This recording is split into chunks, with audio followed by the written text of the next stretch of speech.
everyone, this is Mrs. Kirk. Thanks for joining me for my fourth lesson in my stats unit for Algebra 1. Today I'm going to go through with you how to interpret some two-way tables. Two-way table is just another way to organize data for statistics.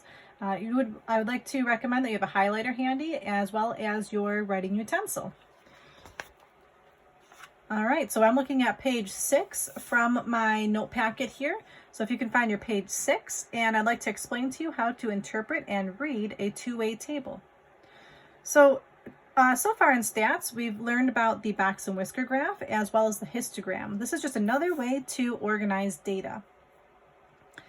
Let's see here. Two-way tables give you the ability to display two categories of data in one table.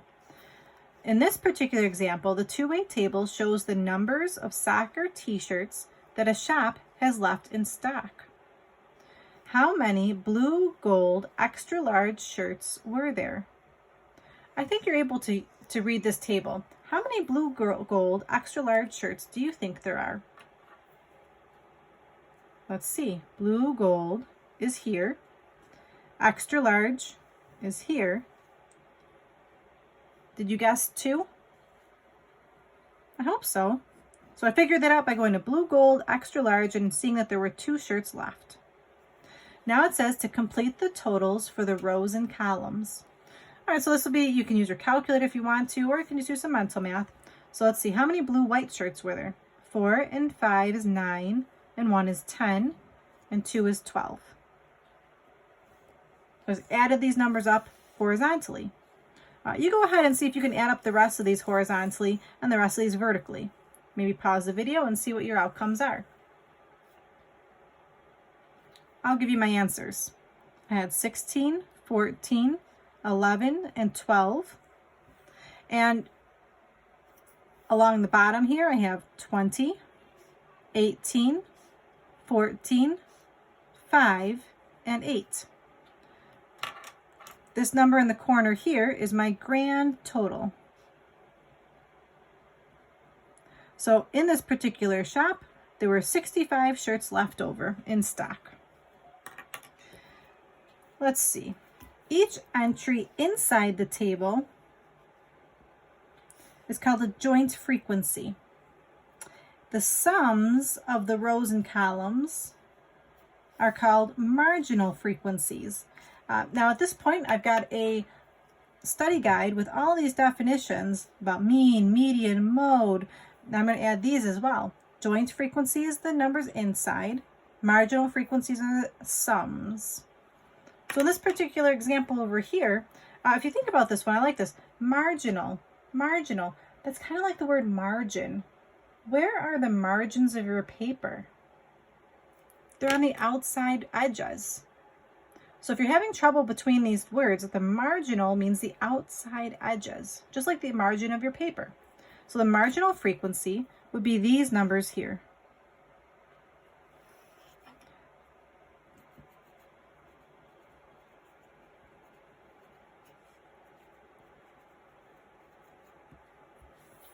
Do you see any more outside edges? Any more totals? These are also the marginal frequency.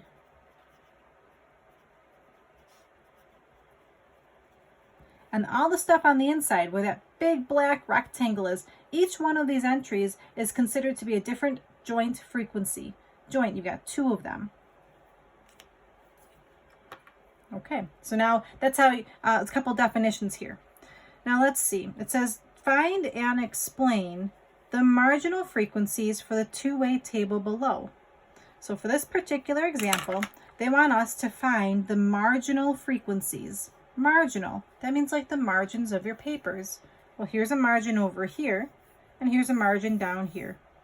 So now would be a good time to grab your calculators and add these up horizontally and add these up vertically. You can pause the video, and then we'll just double check in a minute.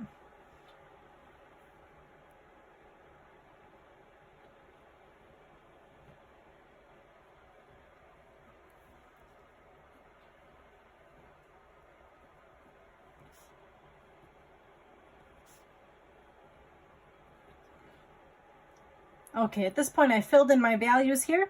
I've got 40, 25, 35, and 100 going across, and then 50, 50, 100 going down.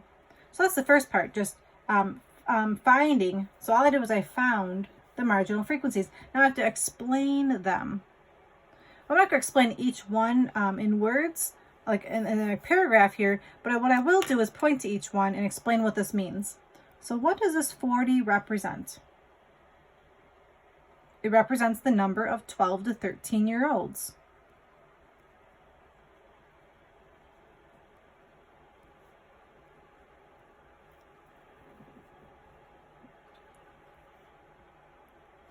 The number of 12 and 13-year-olds in this particular study.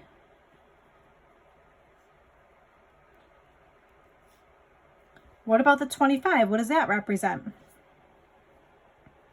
That's the number of 14 to 15-year-olds.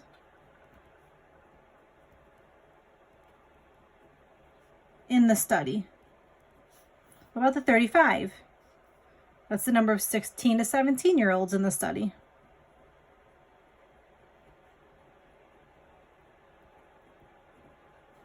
And again, feel free to pause the video at any point in time. This 100, that's the total number of students.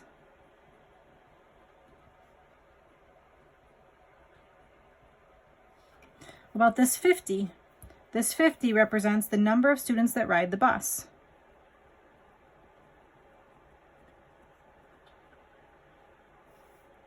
What does this 50 represent? The number of students that do not ride the bus.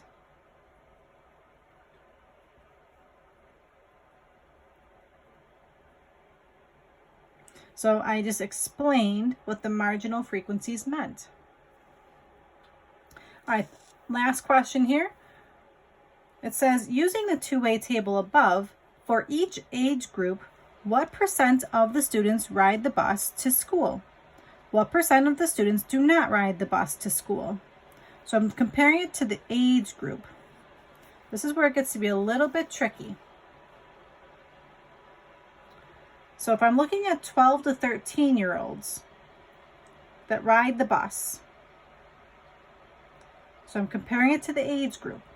There are 24 students that ride the bus. And then how many students were in that age group? 40. So to figure out my percentage here, I'm taking 24 divided by 40.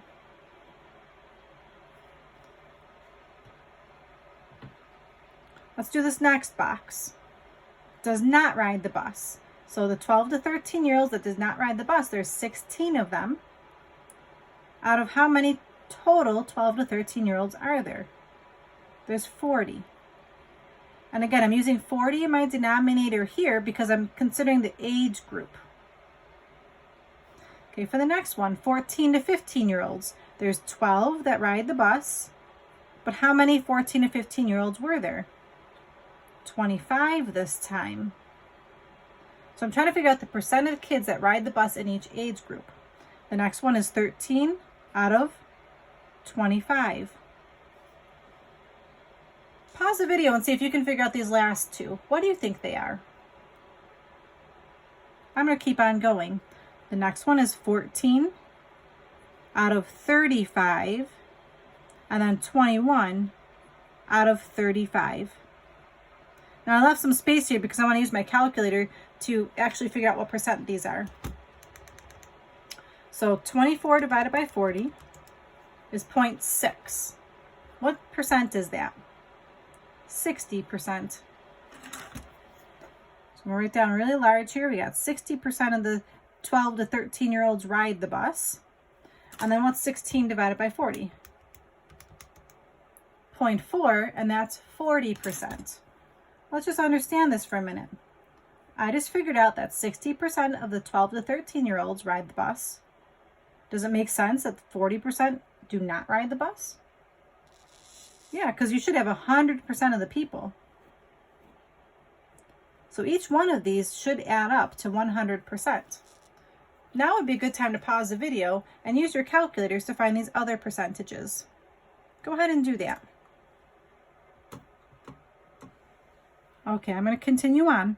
This one is 48%. and this is 52% for a grand total of 100%. And the last column, we've got 40% and 60%, also for a grand total of 100%.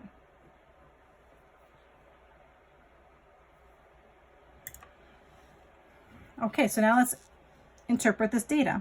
Explain what one of the entries represents. You can pick any entry you want. Let's just, for the sake of it, let's pick this entry here, the one that I'm highlighting. Go ahead and use your highlighter and highlight that entry. So one of the entries, I highlighted it. I want you to explain what that means. And then it says, does the table show a relationship between age and whether students ride the bus to school? First, let's describe what this entry means. What does that 48% mean in the context of this problem? Pause the video and see if you can write down a sentence. What do you think the 48% represents? I'm going to keep on going. This 48% represents 48% of the 25 14 to 15-year-olds ride the bus. So 40% of the 14 to 15-year-olds ride the bus. I wrote of the 25 because there are 25 14 to 15-year-olds. And lastly, does the table show a relationship between age and whether students ride the bus to school? So now it's a matter of interpreting this table. Well, let's take a look at this. The 12 to 13-year-olds, we had 60% riding the bus, 40% not. As the students got older, less people were riding the bus. Over here, it went from 60 to 48 to 40, and then the ones that do not ride the bus was increasing. So can I make a generalization of a relationship? Sure, I can. I say, yes, there's a relationship. Yes, there is a relationship.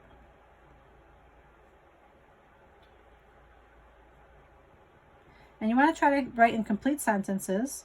I can say something like, as the age increases, what can I generalize? As the age increases, the number of students riding the bus decreases. And I picked an example that hopefully you can relate to. Why do you think that the number of students would decrease as they got older? Well, maybe students are having an early release. Maybe students have their license and they're driving their car now. Maybe those are some reasons that, or maybe now more students are involved in after school activities and they're staying after as they get older. So hopefully that makes a little bit of sense as to why the number of kids riding the bus is going down as age goes up. All right, boys and girls, thank you so much for tuning in today. I really appreciate it. And again, at the end of the notes, I'm going to go ahead and take my 2 definitions today. I had joint frequency and marginal frequency. I'm going to add that to my definitions for this unit. I've got a lot of definitions so far to master for statistics. Your homework today is another worksheet. We're looking at homework 13-4, just a nice worksheet for you on WITS. Thank you so much for tuning in and trying your best today. Take care. This is Mrs. Kirk. Bye-bye.